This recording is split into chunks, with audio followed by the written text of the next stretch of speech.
Nongeye kubasuhuza mbifuriza amahoro y'Imana aho muri hose ku isi hagiye hatandukanye. Uyu munsi rero nagira ngo mbasobanurire ku kijyanye n'indangamuntu igiye gutangwa mu Rwanda, bivugwa ko ishobora kuzatangira gukoreshwa mu kwa karindwi. Ni ukuvuga ngo iyo ndangamuntu uburyo mbese kuyiyarojisitaramo cyangwa se kwiyandikishamo uburyo bizajya bikorwamo, bazajya basikana. Ni ibintu bitatu bikomeye cyane. Icya mbere bazajya basikana intoki zawe zose uko ari 10, bazajya bazisikana, mbese uzajya utera ibikumwe 10, igikumwe cy'agatoki kamwe, igikumwe cy'agatoki ka kabiri, igikumwe cya mukubitarukoko, nyangufi, nyirazo, ibintu nk'ibyo ngibyo. None urumva ubwo buryo bwo gusikana intoki nta muntu uhuza intoki n'undi. Iyo ni sekirite ngira ngo iri ku rwego rwo hejuru. Icyo ni icya mbere. Icya kabiri bazajya bakora nanone ni ugufata amafoto. Amafoto bazajya bafata uko biri kose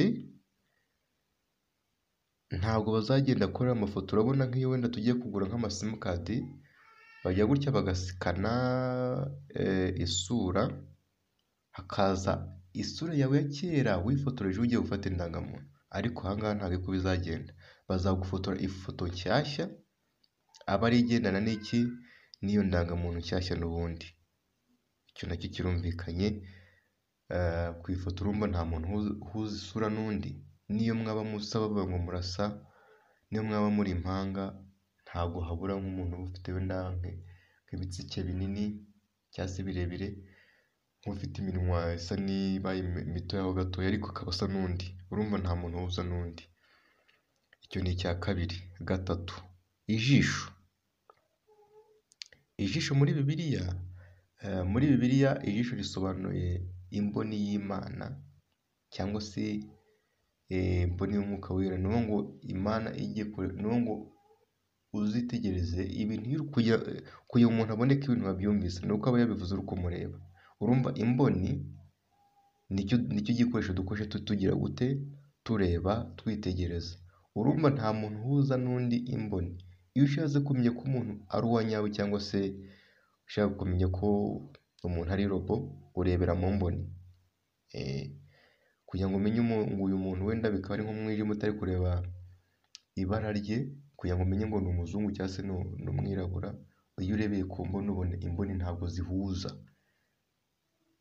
Sikani y'ijisho rero ni sekirite iri hejuru cyane ihambaye, kuko urumva nta n'umuntu wabasha kugira ute, kuba yayinjiramo, kuba yakwinjira muri ID yawe aguhakinze.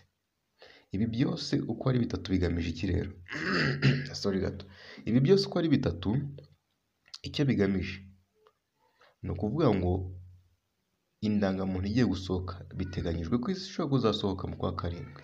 Indangamuntu igiye gusohoka rero izaba ikubiyemo diporome yawe,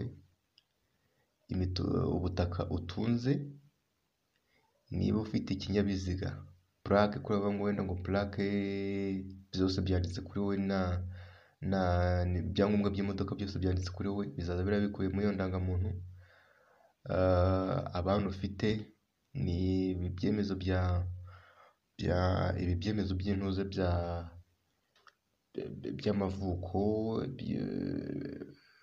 ibi byemezo batanga iyo umuntu yasezeranye already, nabyo bizaba bikubiye hehe? Mu ndangamuntu. Ikindi kizaba gikubiyemo na serivisi z'ubuzima. Ujya kwa muganga bakoze intuzi indangamuntu, bavuga ati umuntu gutya na gutya akoresha rama, cyangwa se umuntu akoresha mituweli do sante, byose. Urumva indangamuntu mu minsi iri imbere cyangwa se mu gihe kitarambiranye, mu gihe cya vuba, izabikontorora buri kimwe. None ikindi kintu andi makuru naje kubona, ntaramenya neza niba ari ukuri cyangwa se niba atari ukuri, ngo ni uko tugiye guhabwa umubare.